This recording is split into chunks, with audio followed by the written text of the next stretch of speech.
Hello mga kaswak! So kung ikaw ay mayroong sasakyan, mapakotse, mapamotor, mapabisikleta, kailangan mo nito. So this is a weighty wireless tire inflator. So as you can see, it has digital display. So makikita mo dito na pwede mong i-control yung kanyang PSI o yung level ng pressure. Meron din itong iba't ibang units ng air pressure like itong bar. Meron din kPa, kilogram per centimeter at of course yung PSI. So pwede mong iset yung PSI. Meron din itong different modes like for cars, for motorcycle, for bicycle, or for ball.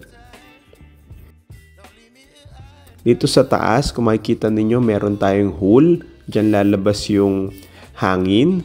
Tapos meron tayong USB for charging. Itong kanyang charging port ay USB Type-C na rin.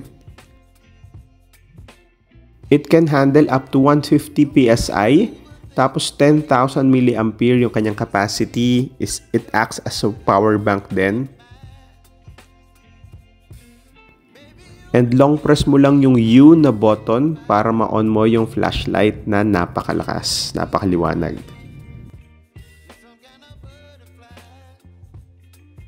Kasama na rin sa package yung pouch. So, meron na rin itong inflatable tube. Tapos yung kanyang USB to Type-C na charger.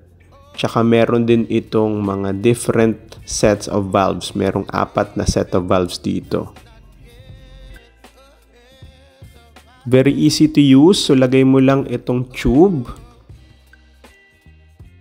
Then paglagay mo sa pito, bali madedetect niya yung current na PSI ng iyong gulong. Tapos once nakaset na yung gusto mo na PSI, pindutin mo lang yung on button. Tapos automatic maglo-load na yung hangin sa iyong gulong.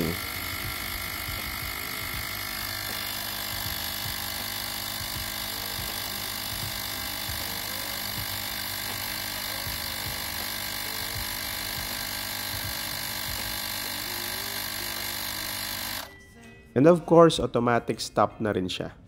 So just to show you, no, talagang working yung kanyang function as a power bank. Ayan, you can charge your different devices using itong portable tire inflator. So kung gusto mo itong mabili at hindi ka na mag-worry sa daan kapag ma-flatan ka, ilalagay ko kung saan nabili yung link sa description below.